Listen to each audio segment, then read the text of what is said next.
Pemirsa, Presiden kedua Republik Indonesia Soeharto diusulkan untuk mendapat gelar pahlawan nasional di tahun 2025 dari Provinsi Jawa Tengah. Menanggapi usulan tersebut, Putri Presiden Soeharto, Titik Soeharto mengaku diangkat atau tidak ayahnya sebagai pahlawan nasional. Soeharto akan tetap menjadi pahlawan bagi keluarga dan bagi banyak orang.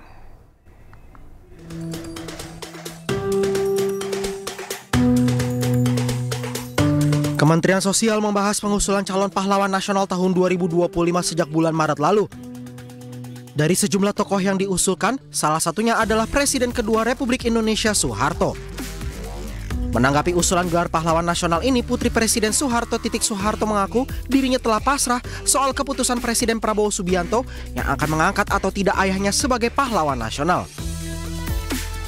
Kendati demikian, Titik mengatakan diangkat atau tidak ayahnya sebagai pahlawan nasional, Soeharto akan tetap menjadi pahlawan bagi keluarga dan bagi banyak orang. Sebelumnya nama Presiden kedua RI Soeharto masuk daftar 10 usulan Kementerian Sosial sebagai pahlawan nasional tahun 2025. Soeharto diusulkan dari Provinsi Jawa Tengah. Selain Soeharto, nama lainnya yang diusulkan salah satunya Presiden keempat Republik Indonesia, Abdurrahman Wahid atau Gus Dur.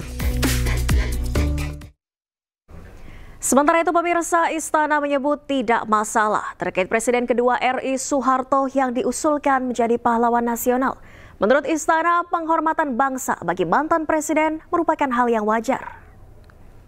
Begini ya, kalau berkenaan dengan masalah usulan ya, usulan dari Kementerian Sosial terhadap Presiden Soeharto, saya kira kami merasa bahwa apa salahnya juga gitu. Menurut kami ya, mantan presiden itu sudah sewajarnya untuk kita mendapatkan penghormatan dari bangsa dan negara kita.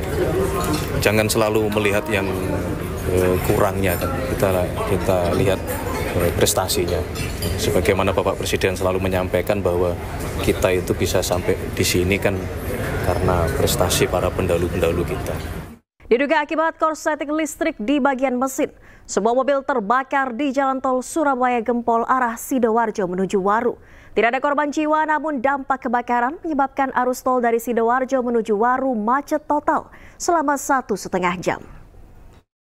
Perkembangan untuk saat ini, KR Mazda yang berada di bawah jalan yang telah terbakar saat ini menunggu mati geni yang Besarnya kobaran api dengan cepat membakar sebuah mobil pribadi jenis sedan di akses Jalan Tol Surabaya Gempol, kilometer 750-200, arah Sidoarjo menuju Waru, Surabaya, Jawa Timur.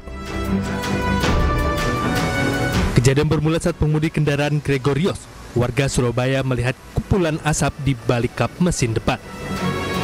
Kobaran api baru bisa padam setelah 1 unit mobil pemadam kebakaran tiba di lokasi kejadian. Diduga kebakaran akibat korsleting listrik di bagian mesin kendaraan. Petugas langsung mengevakuasi bangkai kendaraan yang terbakar ke Polderek Jasa Marga di Satelit Surabaya. Sementara pihak kepolisian masih melakukan proses penyelidikan untuk mengetahui penyebab kebakaran. Untuk kendaraan yang terbakar, untuk jenisnya Mazda 6. Kilometer kejadian di KM 750 jalur Bandung. Untuk saat ini kendaraan sudah berhasil dipadamkan dan akan kami tarik ke Polderek Satelit diamankan. Tidak ada korban jiwa dalam peristiwa kebakaran. Namun dampak kebakaran menyebabkan arus lalu lintas di jalan tol arah Sidoarjo menuju Waru, Surabaya lumpuh lebih dari 1,5 jam. Dari Sidoarjo, Jawa Timur, Pramono Putra, iNews melaporkan. Pemirsa, seorang WNA asal Afrika mengamuk di pusat perbelanjaan di kawasan Kalibata City, Pancoran, Jakarta Selatan. Selain mengamuk, WNA tersebut juga berusaha mengakhiri nyawanya dan kedua anaknya.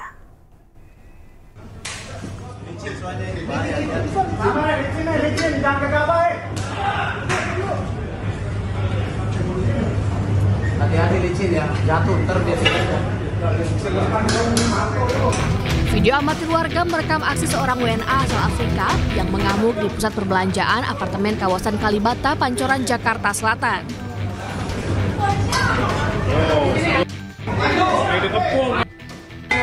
Sebelum mengamuk, WNA berinisial K tersebut tengah dalam kondisi mabuk dan diduga sempat terlibat cekcok dengan istrinya. Saat mengamuk, sejumlah barang di pusat perbelanjaan dirusak pelaku. Petugas keamanan apartemen dan polisi yang berusaha mengamankan pelaku sempat kesulitan karena pelaku menyiram dirinya dengan minyak goreng yang diambil dari pusat perbelanjaan. Menurut polisi, sejak awal pelaku yang dalam kondisi mabuk berniat untuk mengakhiri hidupnya dan kedua putranya yang masih balita.